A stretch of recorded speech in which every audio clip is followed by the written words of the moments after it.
My name is Anthony Talkman, and I am the Marketing and Design Director of the William Buckley Jr. program at Yale. For a third panel of the afternoon, we will be turning to the issue of free speech beyond the academy. While the situation on college campuses might be especially pronounced, the assault on free speech doesn't end at the university gates. We've seen talk show hosts pulled off the air, political groups targeted by the IRS, and cartoonists driven to fear for their lives. These are just a few of the realities facing some of the freest countries in the world today. We're fortunate to be joined by three outstanding panelists for this final discussion.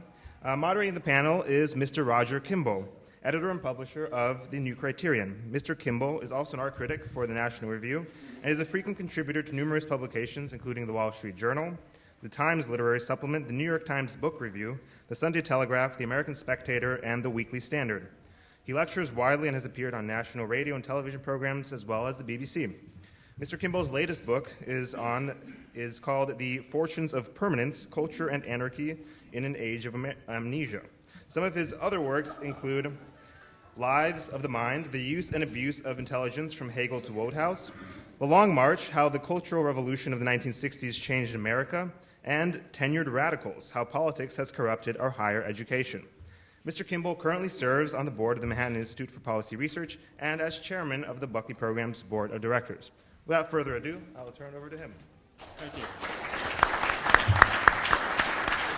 Thanks. I guess I should say that no Indian villages were burned in the preparation of these remarks. I should also point out that because of the interest in this event, pre-registration was necessary, and you may notice that some of our enthusiastic fauna are outside, but the decision was taken that since you had to pre-register and many people were turned away, that it wouldn't be fair to invite them in.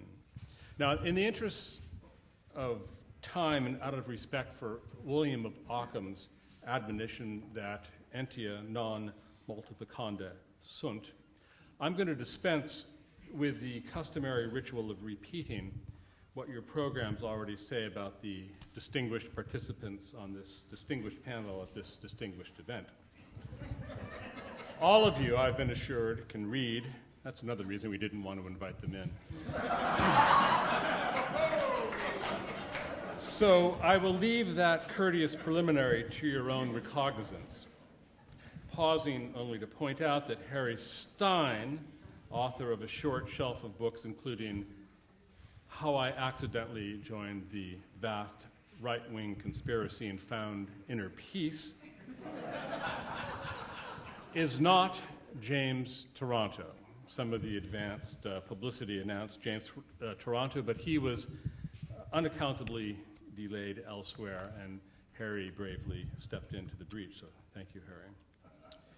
Now, our subject this afternoon is threats to free speech beyond the academy, beyond, that is to say, the menagerie where delicate snowflakes like the Eloy of H.G. Wells's novel The Time Machine disport themselves intellectually frugivorous comfort while fantasizing about microaggressions, trigger warnings, Halloween emails, and safe spaces, blissfully unaware that many of the many real Morlocks lurking outside the precincts of the coddled and expensive sanctuaries they inhabit, protected from the pain of unpleasant facts, contrary ideas, or even stories that depict actions or employ language of which they disapprove.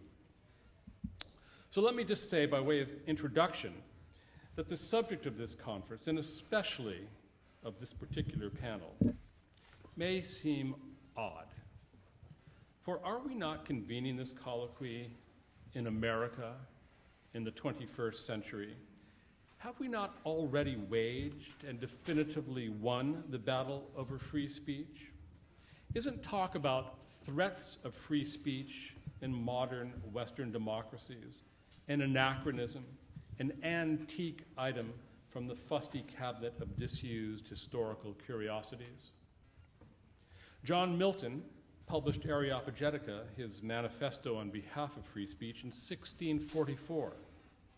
In the decades that followed, especially after 1695, when Parliament declined to renew the licensing of the Press Act, Britain began to nurture a fourth estate conspicuously free from official government censorship. In 1765, the power of the Secretary of State to haul an author or proprietor of a newspaper before the Star Chamber was declared illegal.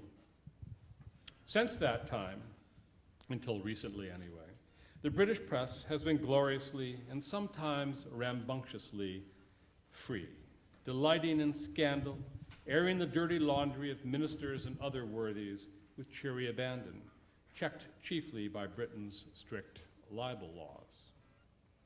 In the United States, the First Amendment was added to the U.S. Constitution at the end of the 18th century.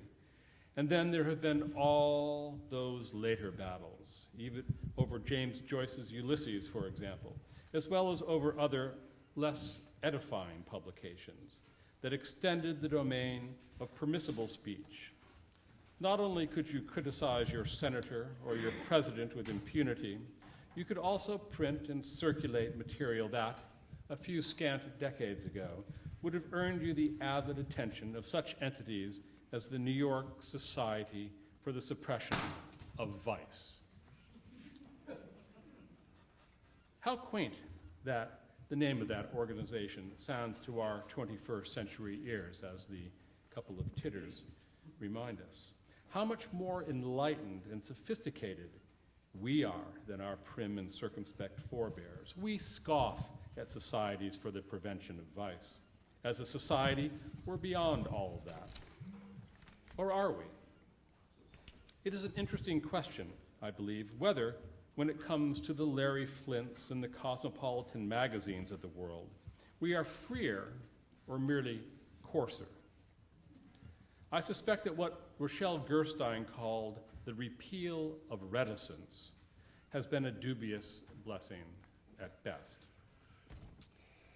The situation is different when we turn from the prurient to the political, to what, after all, has always been at the core of free speech, the right to discuss freely and criticize robustly the actors and actions that determine the political fabric of our lives. Free speech, it turns out, is like other freedoms. Its victory is never permanent. It is a melancholy truth that the right of free speech, like other civilizational achievements, must constantly be renewed to survive. That was one of Edmund Burke's central insights, but one that is regularly forgotten until reality intrudes upon our reverie to remind us. Every generation finds that it must work anew to win, or at least to maintain, the freedoms bequeathed to it by earlier generations. What was argued for and won yesterday is today once again up for grabs, which moves patience and perseverance to the head of the queue of political virtues. You already made the argument, but it always turns out that you must make it again. The hard truth is that with the exception of certain modalities of sexually explicit material, speech is much less free today than it was 50 or even 100 years ago. What are the major threats to free speech today? Perhaps the overarching condition that threatens free speech is the spread of political correctness. This was mentioned in the earlier panels. Political correctness has sharply curtailed candor about all manner of contentious subjects. It is no longer possible in polite society to speak frankly or indeed truthfully about race, about differences between the sexes, or about 100 other topics. Consider the topic of climate change, the latest green talisman for what just a few years ago was the specter of anthropogenic global warming. The thermometer has not cooperated with that ideology, however. We've had a hiatus of global warming for more than 15 years, but no matter. When the journalist Mark Stein published a few tart but appropriate words about the litigious climate change fantasiast Michael Mann in National Review a couple of years ago. He and the magazine were slapped with libel suits that should instantly have been laughed out of court, but which have dragged on for nearly 2 years as the attorney's meter keeps clicking. I'm confident that at the end of the day, Stein and NR will be exonerated, but the end of the day may be quite some time and several millions of dollars later, which is an illustration, I think, of the mournful observation that when it comes to legal proceedings, the process is the punishment, especially in cases in which the government decides to bring its nearly unlimited coercive powers to bear upon an individual, a corporation, or even a sovereign state. Political correctness covers a multitude of depredations. On one side, cautious attitudes range from an understandable desire to stay away from controversy to overt appeasement and cowardice. I think it was Greg Lukianoff who wished that an administrator would grow a backbone and sue the Department of Justice. That's a good idea. I was saying to someone earlier today that whenever I write about academic administrators, I take down from my bookshelf a slim classic in the Library of Zoology by Ralph Buxbaum. It's called Animals Without Backbones. And I put it on my desk to remind myself of what species of creature I'm dealing with. On the other side, there's an active attempt to exploit the weakness and contradictions of liberalism, an ideology that preaches tolerance, but that is all too often rendered impotent in the face of demands that would extend tolerance to the point of intellectual or political suicide. These days, one cannot talk about threats to free speech beyond the academy, or indeed within it, without confronting the speech-blighting phenomenon of militant Islam. It is extraordinary, is it not, that various Islamic groups, often with the collusion of Western politicians, including former Secretary of State Hillary Clinton, are proposing to resurrect blasphemy laws, making it illegal to insult a 7th century cult figure and pedophile or criticize the religion he founded. The end of their efforts is what some have called a global censorship regime. We're not there yet, not quite, but we're well on that road. One sign of the success of this campaign is the systematic reluctance of Western leaders to describe Islamic terrorism as, well, Islamic terrorism. The activities of the Islamic State, for example, are roundly and fearfully condemned, but in the next breath, their homicidal savagery is delicately distinguished from Islam. They're not, quote, they're not Muslims, but monsters, said Prime Minister David Cameron after Jihadi John beheaded a Brit. But a more candid man would have noted that the members of ISIS are monsters as well as Muslims. The issue, however, is not only, or even mostly, about Islam and free speech. At the end of the day, the issue centers around the status of free speech in Western countries that gave birth to that indispensable auxiliary to political liberty. How's that faring? We've come a long way from 1964 and the free speech movement at Berkeley, almost the same distance traversed in the novel Animal Farm, from all animals are equal to, but some are more equal than others. That is an oblique way of saying that we seem to find it harder and harder to tell the truth about, well, about almost anything that matters and that people may disagree about. It used to be that in Civics 101, we were taught about the virtues of toleration and the importance to a free society in which competing interests thrived. But then, some clever people noticed that one tolerates only what one dislikes or disapproves of, and that tolerance was quietly rusticated at about the same time that classes in civics had to make way for sermons about the virtues of multiculturalism and so-called global citizenship. Today, the customary demand is no longer for tolerance, but rather for wholesale approbation or celebration. When that process was sufficiently established, tolerance was firmly enrolled in the ever-expanding lexicon of reactionary vices. Thus it is that the triumph of political correctness erodes free speech chiefly by negative means. It promulgates speech codes, rules against so-called hate speech and the like. But I suspect that its gravest damage is done by instilling a timidity of spirit among its charges. A reluctance to speak the truth instills an unwillingness or even an inability to see the truth. Thus it is that the reign of political correctness quietly aids and abets the habits of complacency and unfreedom. This atmosphere of supine anesthesia is an invitation to tyranny. It took several centuries and much blood and toil to wrest freedom from the recalcitrant forces of arbitrary power. It is a melancholy fact, I think, that what took ages to achieve can be undone in the twinkling of an eye. It seems to me that we are at a crossroads where our complacency colludes dangerously with the blunt opportunism of events.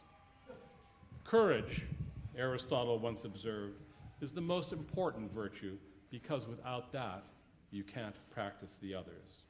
The life of freedom requires the courage to recognize and to name the realities that impinge upon us.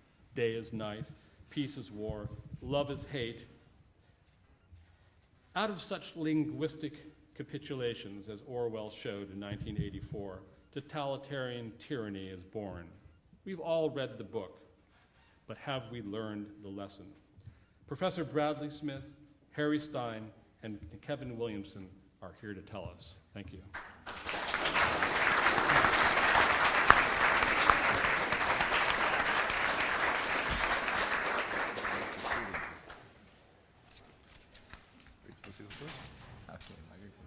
Did you ever speak to the mic here? All right. Some don't. Okay.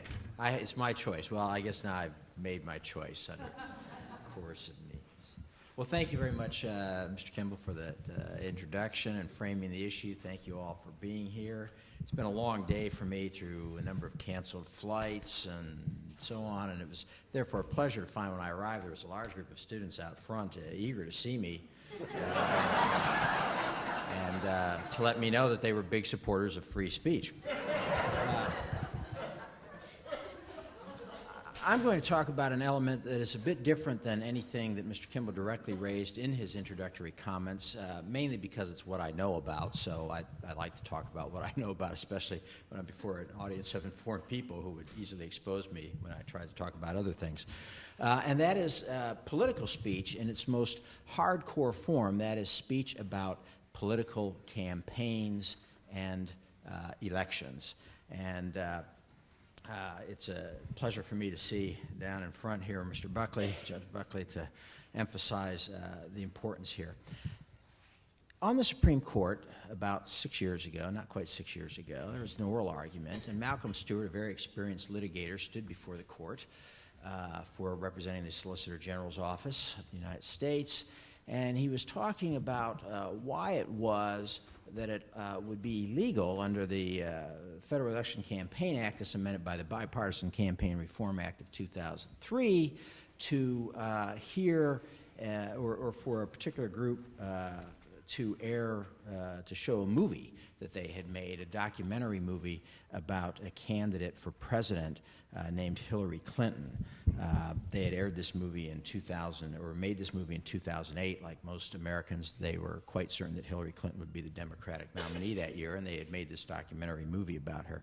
And during the course of this hearing, Justice Alito leaned over, and he kind of said to his mic, he said, well, you know, how would your argument apply to the internet or to books?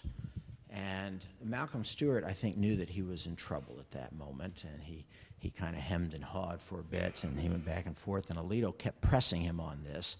And finally, Stewart said, yes, the government can ban books.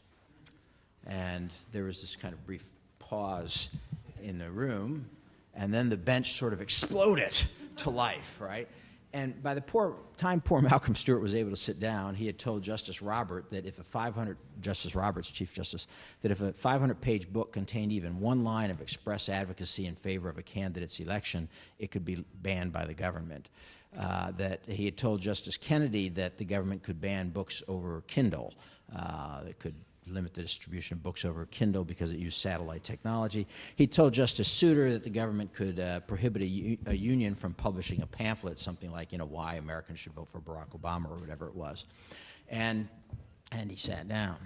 And people afterwards, in what is known euphemistically as the campaign finance reform movement, were aghast. Why had Malcolm Stewart said these things? What could possibly have come over him to say such radical, crazy stuff, right? Not that they actually disagreed, but you're not supposed to say these things.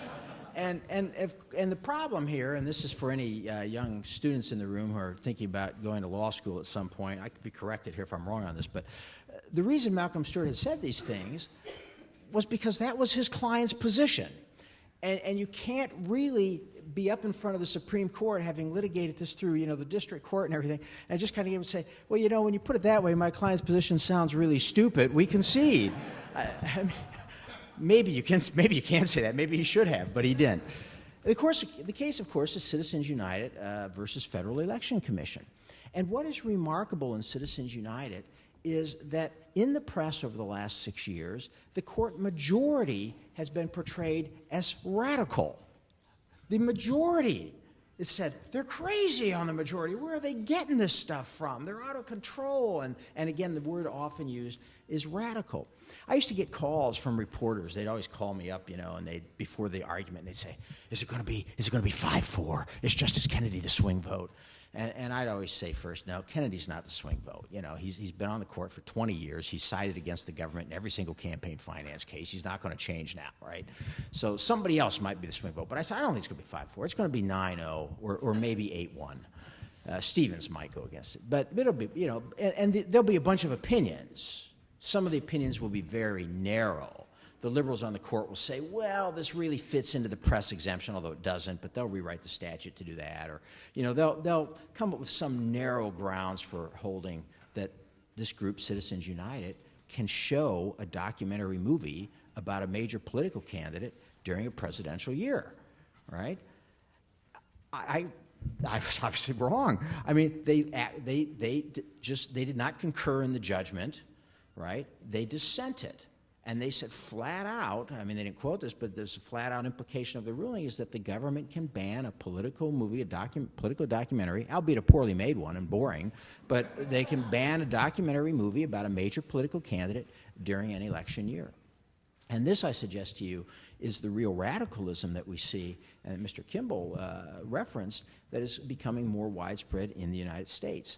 Of course, if the First Amendment's intended to protect anything, I would hope it's intended to protect political speech. And if it's intended to protect political speech, I would hope it has its greatest force when we're talking directly about the candidates who are running for office. But in fact, there is a tremendous attack ongoing on political speech, and we see this taking a number of forms. It's not only the 4 justices on the Supreme Court, who, by the way, in later cases have made very clear that if they get one more vote, Citizens United is gone. And not only is Citizens United gone, but quite likely a much older, venerated decision, Buckley v. Vallejo, is gone from 1976. They've been pretty clear about that. We also have a situation where in the last Congress, 54 Democratic senators voted to amend the United States Constitution to allow the government specifically to regulate political speech about campaigns. Now, they did have a lot of qualifiers in there. The speech had to be, or the regulations had to be reasonable. And it wouldn't apply to the press because, of course, you wouldn't want to limit the New York Times or the Washington Post. You'd lose all your editorial support for your constitutional amendment if you did that. So in any case, but I kid you not, every Democratic senator voted in favor of amending the United States Constitution to allow Congress to determine who had spoken too much or not enough about politics. And this is taking place all across the political speech regime, and it's illustrated by a growing intolerance of the idea that people have differing views. It's not only that they might be misguided or mistaken or wrong, it's that their views are evil and dangerous and ought not be heard, and therefore should be suppressed. This takes place not only through legal means, and I could go at great length about legal means, but I think we're supposed to do about 8 to 10 minutes. Is that right? You go a little. Oh, okay, good. I've got about 57 minutes worth of stuff, so dig in. Reasonable. That's determined by 5 members of the Supreme Court. But it has taken, as well as legal efforts to limit speech, and by the way, these are very harsh. Many of you may have read recently the Wisconsin Supreme Court, and again, in what was only a 4-3 decision, shut down an investigation in Wisconsin in which the state prosecutors had done pre-dawn raids with guns drawn and battering rams into homes to grab political information from people who worked for various conservative organizations on the theory that these groups might, just might, have done something in common with Governor Scott Walker, right? That was pretty much their theory.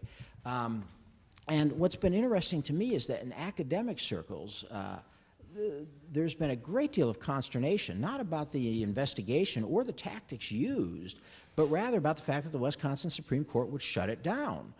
This has sent tremendous alarm throughout the community of election law professors around the country who are just pretty much flabbergasted that these tactics aren't appropriate, and in fact often will say, quite frankly, that they think there ought to be more people going to jail for their political speech. But in addition to this kind of legal appropriation, there's also what we see more and more is the extra-legal appropriation. Of course, this bleeds into events on campuses and so on, the heckler's veto, but we see it in a great many cases. And there is an effort to rope the power of government into this. This is what's the major effort now to require disclosure, not merely of contributions made to candidates, for example, but of any kind of political speech that people engage in. For example, they want disclosure of people who fund think tanks. They want disclosure of people who participate in trade associations. They want disclosure of the names and the amounts of people who give to various nonprofits that might be active. Indeed, the entire IRS scandal involving the targeting of Tea Party groups is about disclosure. People don't often know that. These Tea Party groups, if they were denied their approval by the IRS, were not going to be forced to disappear or anything. It merely meant that they would have to organize under a different section of the tax code in which their donors would be publicly disclosed. And why is there this great pressure now for public disclosure of donors? It's because it is then linked to extra-legal pressure in the form of Twitter mobs, boycotts, harassments, and so on, aimed at people to prevent them from speaking. People have protesters appear outside their homes. Many people had protesters appear outside their places of work until they were fired. And this goes on under the grounds of we have to hold speakers accountable.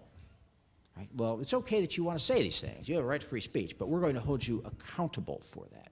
Now, I find myself wondering, what does it mean to hold somebody accountable for their peaceful speech? It used to mean you argued with them, you tried to persuade others to ignore them, and maybe you didn't do much with them yourself, but you didn't try to ruin their lives in other ways, for example, by harassing their little pizza parlor or otherwise attacking them across the board. This is, to me, the deeper problem.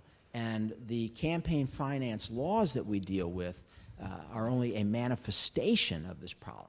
This deeper problem is this view that speech itself is not something that we talk about, that we work through, but speech is something that needs to be suppressed. And the old idea of public disclosure was that people might need to know who was financing campaigns, who was financing speech. That would be helpful to people to understand the message and so on. The new approach is very different. People are not saying, I don't know what the speaker's up to, if I can trust him or not. Now these people come in and they say, I hear that speech, I hate that speech, and I want it to stop. And I want you to tell me who those people are so I can harass them, bully them, boycott them, and threaten them and make their lives miserable until they stop speaking. This, of course, is a tremendous illiberality of spirit, right, if we can say that. And this ultimately is perhaps the greatest threat that crosses over into all the various areas that we've talked about, that I know you talked about in your previous panel, and that my colleagues here will discuss, which is the general fear of political speech and the fear of ideas and the unwillingness to combat those ideas honestly with intellect and reason. And the battle over campaign finance will merely be the front line at the legal political level. Thank you.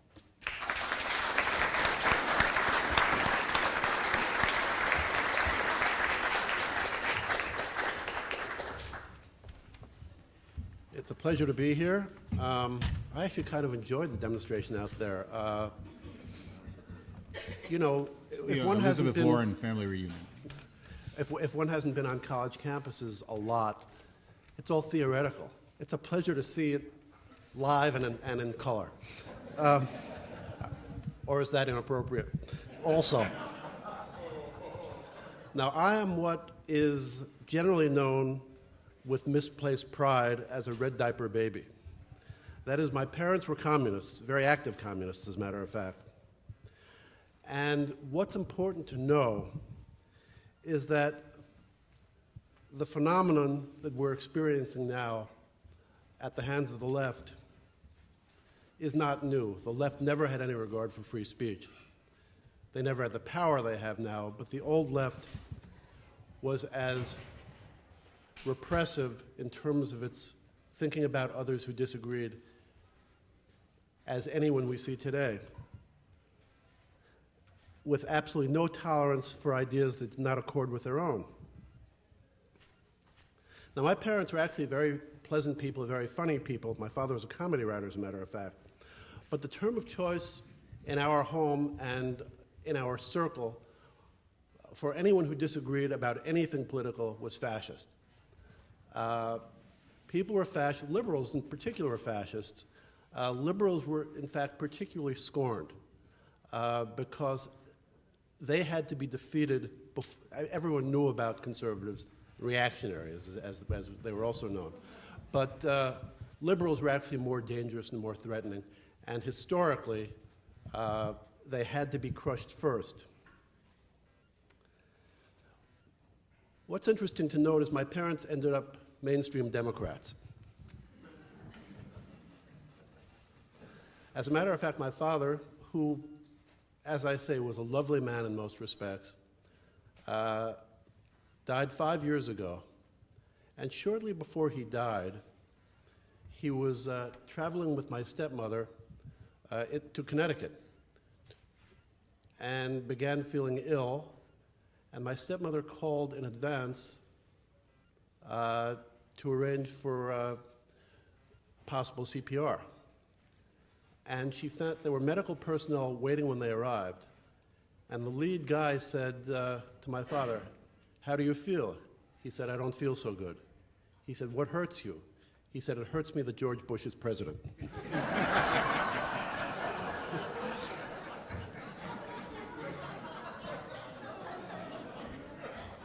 He was just more honest than most. My father used to say, "I never moved, the Democratic Party came to me."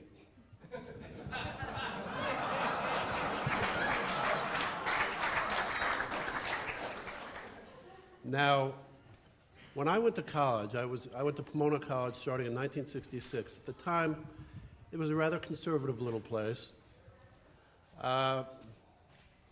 I, among a handful of others, started a radical movement at the school. All of us were red diaper babies, interestingly enough. We basically, in the course of a couple of years, turned that into a radical campus. We took over what had been a moribund school paper and began having a great deal of fun with it, essentially promulgating leftist ideas. The big issue on campus in those years was use of college placement facilities. In our case, Dow Chemical had been unceremoniously escorted off campus by a bunch of radicals at the end of my freshman year, and the administration proclaimed its policy that the placement office was open to all parties, no matter what their political affiliation. So over that summer, my friends and I had the Communist Party of Northern California request use of the placement facilities.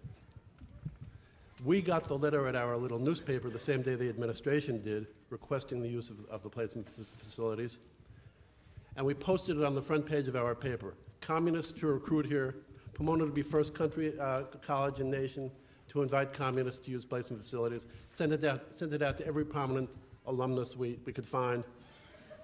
The administration immediately denied that was their intention. They said the Communist Party would not be allowed. We had our issue. And we proceeded to prevent the Air Force from recruiting. Now, some of us occupied the building where the Air Force attempted to recruit and stopped them from doing so. Others marched outside. The liberals, the ones we were trying to beat on campus, had a nonviolent, non-intrusive demonstration, just essentially signaling their opposition to the Air Force recruiting and the Vietnam War in general, but they were the wimps. We were the ones who put our bodies on the line. We were the ones who were trying to force the school to change. We had been forewarned that we would be expelled for doing this. They then put us on trial. They gave us suspended suspensions, as they called it. And I remember feeling kind of contempt for these people who had so little faith in their own ideas that they would not stand up against us when what we had done was so obviously wrong.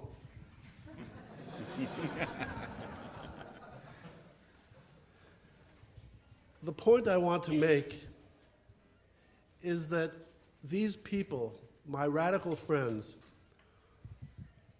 migrated not only into academia, but throughout popular culture, into film, TV publishing, and they all maintained the same point of view they had then, and they've used their power as injudiciously and with such terrible consequences as we did when we were undermining that school. These people, by the way, see themselves as tolerant. They'd be shocked by all of this. So they essentially control the airwaves. With the exception of Fox, you look at the degree to which they control mainstream publishing, for example. You look at the degree to which kids get their political viewpoints from Comedy Central, from Saturday Night Live, from Funny or Die, from the comedy shows on HBO, the assumptions of every Will Ferrell movie. It's ubiquitous. They don't have to censure free speech. They simply deny people with the opposite point of view a forum.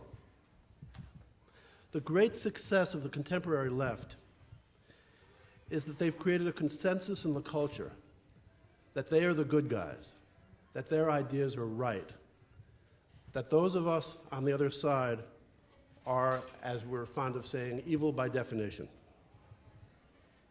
that we're censorious and intolerant and fuddy-duddies. And I think the task before us really is making that case, changing that discussion, somehow trying to make it be known that we are the good guys. You know, there's a new movie just coming out now, which is of particular interest to me. It's called Trumbo. It's about Dalton Trumbo and the blacklist. Now, the left has systematically changed the meaning of the blacklist over the last 50 and 60 years. The communists who dominated the Writers Guild, of which I'm a member, by the way, back in the 40s, really were attempting to subvert American culture. There's no question about that. One might make the case that UAC certainly had bad PR, certainly in some cases might have overstepped their bounds, but by and large they were right. The people who were blacklisted, first allegiance was to the Soviet Union. Dalton Trumbo himself, one of the Hollywood 10, who is now being not only whitewashed in this piece, but turned into a cultural hero, was a dyed-in-the-wool Stalinist. This film will get rapturous press as it already has. No one will ever make a film about someone like Maury Riskin, for example, who was in the Union and fought them. He had been a very prominent writer in the 30s, essentially never worked again after he stood up against the blacklist. Just as they will never make a film about the Duke rape case. They will never make a film about all kinds of things which cast conservatives in a positive light, or which cast doubt upon left-wing positions. Unless there's a change, unless we do something about it. So my recommendation to kids out there, particularly if they have the skills to work in media, is they engage in this fight, because this is the fight ultimately we have to win. Thank you.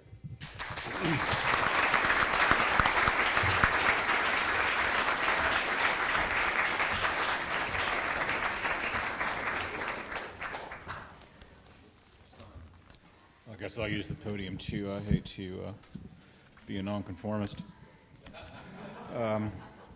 Funny thing, it occurred to me this morning, I just came here from Houston, and I'd been down at the William F. Buckley dinner in Dallas before that, and the only suit I had packed was my tuxedo, so I thought that might be a bit much for this time of day. I went to the University of Texas at Austin, and one of our great traditions is every year the campus newspapers at UT and Oklahoma exchange insulting editorials before we play in football. You know, they're sort of our great rivals. And this job fell to me, usually to write those. And I one time pointed out that, the University of Oklahoma is in Oklahoma, the only state we ever tried to get back to the Indians. That's all my Indian material I've got for today. You having trouble? Gotcha. Is this the microphone or is this one? Oh, that one's the one that's on, isn't it? Is that better?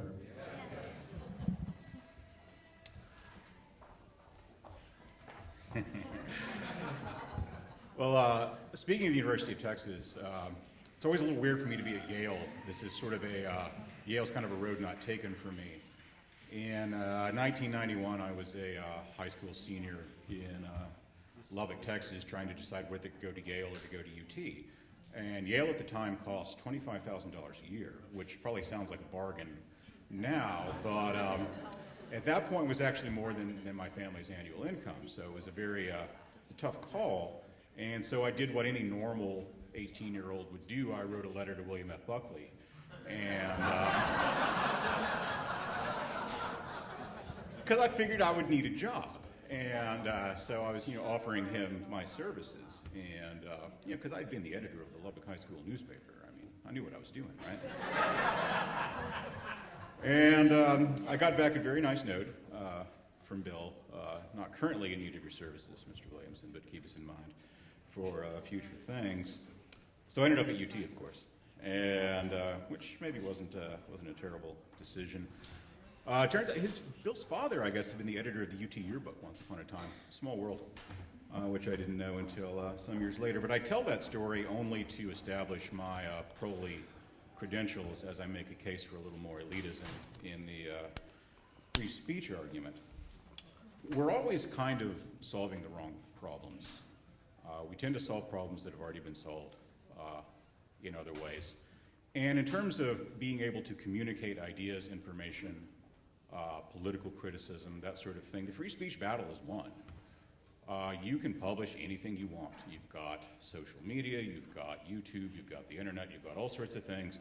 You can put out anything you want and there's nobody there to stop you, as long as you're willing to do it anonymously, as long as you don't need to take credit for it, as long as you don't need a book contract and royalties and that sort of thing. Speech has become impossible to police. And that's a good thing in many ways. What it is possible to police, of course, is speakers. And that is an entirely different sort of thing. So we're in a sort of ironic position in which the most irresponsible elements in our society and in our political discourse have the greatest freedom of speech. You can set up an anonymous account on Twitter and write anything you want, and people do. And made up stuff ends up becoming part of the public discourse. Half of my job, I think, is just actually responding to things that you see reported in various places that are just made up, that are just absolutely plainly made up, which I've got some examples of that, but I think I'll set those aside for the moment. But it is possible to police people who have something to lose, whether they're journalists, corporations, public figures of various kinds, and that ends up being kind of an interesting problem. I don't know if you're following the news out of New York this week, but the New York Attorney General has opened an investigation of Exxon, and with the intention of charging them with a crime for having the wrong opinions about global warming and saying naughty things on the subject of global warming. And this didn't come out of nowhere. There's law school professors some years back making the case that this should be something that's a prosecutable crime. You start seeing places like Gawker, which is a deeply stupid internet publication that millions and millions and millions of people read, published an article said we should jail, the headline was, we should arrest climate deniers. You have Robert F. Kennedy Jr., the intellectual giant of our times, publicly calling for people to be arrested and put in prison, locked in cages, over saying the wrong things, having the wrong beliefs about global warming. So Exxon's going to fight this, of course, and it's going to cost them millions and millions and millions of dollars to do it. And as the professor was pointing out earlier, this is a case in which the process is the penalty. I thought he was actually a little light on what happened in the Senate last summer. The Democrats voted to repeal the First Amendment, every one of them. I mean, it was a unanimous, every member of that party in the Senate voted to repeal the First Amendment. And they're calling it campaign finance reform, they're calling it something else, but that's what the vote was. And the Supreme Court keeps saying, no, you can't do that because the First Amendment says you can't. And then they say, well, we're going to repeal the First Amendment. I'm not going to call it that. And that's, that's worrisome. But on the legal front, we've mostly been pretty good. The court cases are closer than I'd like for them to be, but it's getting pretty well established that federal and state and local attempts to manage political discourse with criminal law and civil law are not in holding with our actual legal practices. But then you do get some odd things. You get prosecutions of companies such as Exxon. You have the fact that the governor of Texas has been indicted on criminal charges, now the former governor, Rick Perry, for vetoing a bill. And for telling people, if you pass this, I'm going to veto this. And then he vetoed it, and he's been indicted on 2 felony charges. I forget what the actual charges are supposed to be. Kind of lunatic stuff. You saw similar things with Tom DeLay, who was prosecuted for, 8 years, 9 years, bankrupted him just about, ended his political career. And the charges eventually were laughed out of court. And but these things, they stick around. So the temptation to use the apparatus of government to punish people for having opinions that you don't like, for saying things you don't like, is very strong. And it is something that's difficult for some people to resist, I think. So we've got, the legal questions, but you also got the sort of cultural questions, and the idea of a culture of free speech, a culture of robust debate, and a culture of intellectual honesty, which is necessary for those things to operate the way they're supposed to, is very much under attack. And this is where the elitism part of the argument, I think, really comes into it, in the sense that we are in a position that, thanks to things like the internet and other technological developments, there are essentially no enforcers of intellectual standards in public discourse. There are no gatekeepers. The New York Times doesn't matter anymore. The editors of National Review, with apologies, don't really matter anymore in terms of being able to stop things from entering the public discourse, from able to act as sort of authoritative sources. And we need authoritative sources, really do. I'll give you a good example of that. I'll give you 2, actually, that both involve me because I'm egotistical and like to talk about myself. So you're probably familiar, there's a hacker group called Anonymous. And Anonymous has, for a while, been conducting a campaign against the Ku Klux Klan, which still exists, as it turns out.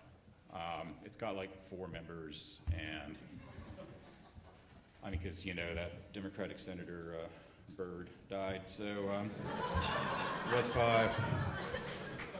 But anyway, so they've been conducting this campaign against the Klan, and they've apparently infiltrated some of their, personal computer accounts, and they're going to expose allegedly a bunch of Klan members, just make their names public. Okay, fine.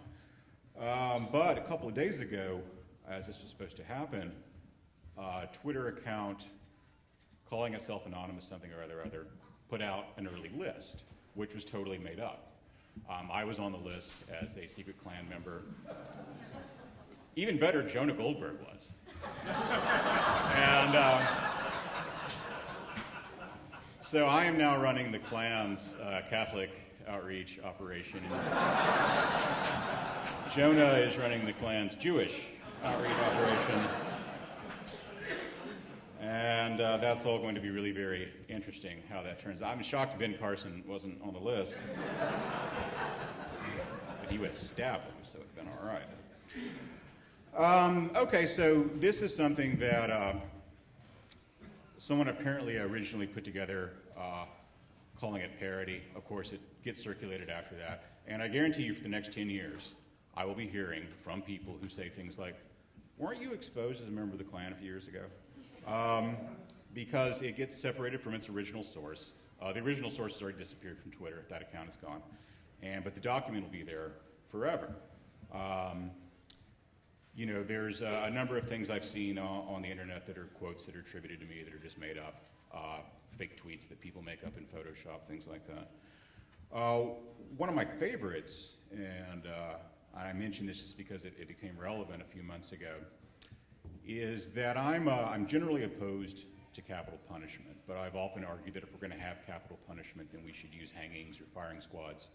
Something that's, forthrightly violent. If the state is going to take people's lives, it shouldn't do it in some clinical, pseudo-medical way on a gurney in a hospital. So I've made that argument before, and I'm also, someone who is pro-life and thinks that abortion should be treated under the law the way any other homicide is treated. So you can guess where this is going, is that there's a website called Little Green Footballs that put together this thing, Kevin Williamson wants to hang women who've had abortions. Retrospectively, in fact. So I forget what the number of American women who've had abortions is, something horrifying, in the tens of millions. And so their little story was that I was arguing that we should go round up all these women and hang them, which is, absurd. But, so a couple of months ago, I was invited to testify in Congress about some public finance matter. I don't remember what it was. It might have been government pensions or something like that, which is a really terrifying story that I won't go into too much. So this, peon, Republican staffer who is trying to get me to come down there and do this, gets me all scheduled and all that. And then I get a call from him, and he's like, we have to talk about this hanging women thing. And I said, what on earth are you talking about? Well, so I'm hearing from, okay, you work for the Senate. I mean, you're a semi-serious person. I mean, not entirely serious, as you know. But, so you're bringing me something from a website called Little Green Footballs that you saw on Twitter, and you think we have to discuss this before I can give congressional testimony on a matter related to public finances. Well, yeah, we really need to talk about this. And in fact, I was disinvited over this made-up thing by the Republicans, I point out, not by Democrats, by Republicans who were afraid of me having to explain myself for something I don't actually really truly believe. The New York Times, for all of its faults and all of its problems, doesn't publish things like that. National Review doesn't publish things like that. Even The Nation, crazy as those bastards are, doesn't publish things like that. They have standards. There is a mechanism there for enforcing things, for making sure that things are at least kind of true. Somewhere within the general range of truthiness, as someone once put it. But these stories that get created through popular culture and other sorts of sources live eternally. young people out there, those of you under 30, you've probably never heard of John Ashcroft, but if you have heard of him, the one thing you know about him is that he draped this statue of Lady Justice that sits in the Department of Justice because he's a crazy fundamentalist and her breasts are exposed in the statue, and he didn't want that to be seen. Everybody knows this story. It didn't happen. It's totally made up. It's a completely made up story, but everyone knows this. Everyone knows Sarah Palin said, "I can see Russia from my house." It's actually Tina Fey on Saturday Night Live, but everyone believes that she said this. It's permanently attached to her name. And no matter what you do, no matter how many times you correct this sort of stuff, it's still going to be there. And the problem is that we are really losing our ability to have an intelligent, meaningful, and rational public discourse because we can't agree on basic facts. We can't agree on basic truths. We can't even come to a sort of, general common understanding of what is the case and what is not the case regarding certain public disputes and matters of controversy. And of course, this is becoming worse in many ways because we are, at least on one side of the fence, criminalizing politics. The Exxon case is the most recent one, but there have been lots of them. And the Citizens United thing was just, it was shocking to me that we're actually having a debate about whether you can put people in jail for showing a movie critical of a politician. I mean, you explain it to people that way, and they'll, say, well, no, of course we can't do that. Well, it's exactly what you're arguing for. The fact that we've even had to have that discussion seems to me like a great social failure of an important kind, and one that does not bode very well for our ability to conduct this argument. Those of us who write about this stuff for a living, and if you're dumb like me, you read the comments section, you read the crazy emails you get. It used to be great because we only had the Postal Service, and so the crazy stuff you would get was in written form. So it'd always be someone who's writing in all caps and letters about yay big, and it would start off with the Bilderbergers or something like that. So National Review got a wall of crazy of stuff that comes in, but with social media and the internet and all that sort of stuff, it's it moves much more quickly, and the volume of it's quite a bit higher. Speaking of high volume, anyway. These are the people we're actually trying to convince of things, and not to mention these morons. It's become really almost impossible to have a rational discussion about anything in politics. I mean, you look at the last presidential election, you look at Harry Reid boasting in public about lying about Mitt Romney not paying taxes, and when called on it, he said, well, he didn't get elected, did he?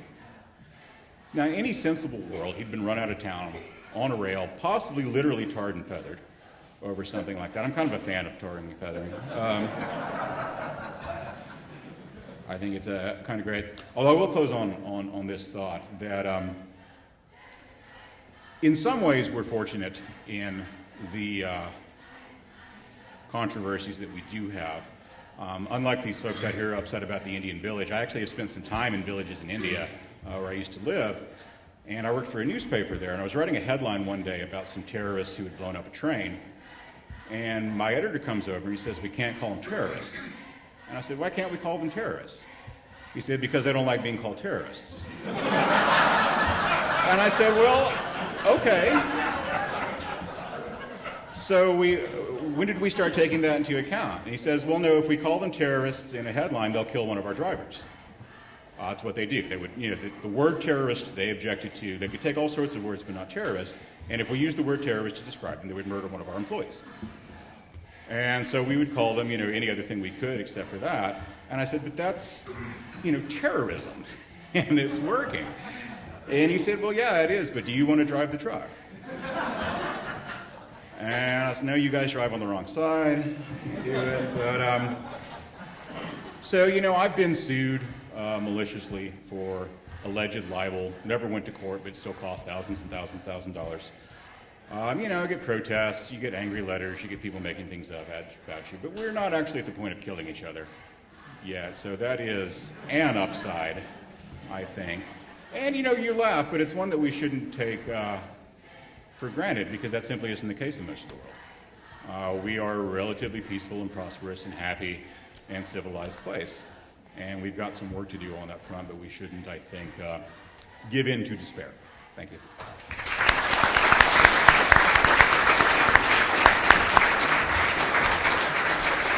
So we're a little over budget here, but I would feel badly not to allow at least a couple of questions.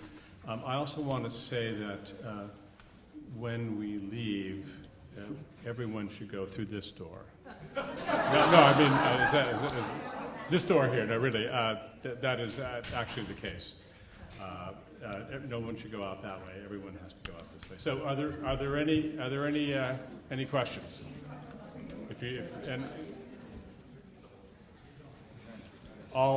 Everything has been solved. That's all right. So I just had an interesting experience with my human resource department. And are you guys aware of how corporate America uses human resources? Okay, you are, because I was oblivious. I did a corporate volunteer thing thinking it was a volunteer, and it's like a work camp. It's like a Stalinist work camp where if you step out of line, you get crushed. And it was. I just wanted to make sure you're aware of human resources as being kind of part of the problem. Probably, I don't know as bad as academia, but certainly a real threat to freedom in this country.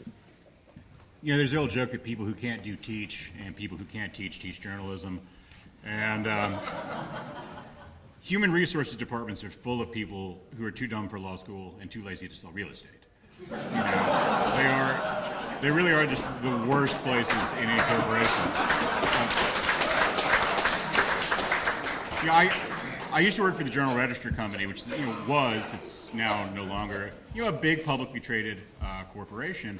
And like all companies like that, it's got, very, very involved policies about, things related to sex and discrimination and those sorts of things. And one of the horrible things about this was that, of course, I would never take a meeting with a female employee alone with the door closed. You don't do that. But, so I had to fire this young lady one time, which I don't really like firing people all that much, so I've had to do it. But, you can't fire them in private because everyone is so afraid of, sexual harassment claims and those sorts of things. So I had to take this poor girl who was, probably 21, 22 years old, right out of college, in front of a room full of people and fire her that way. And then, get her escorted out of the office real quick. And, human resources departments and the lawyers who make them so robust are among the worst cancers.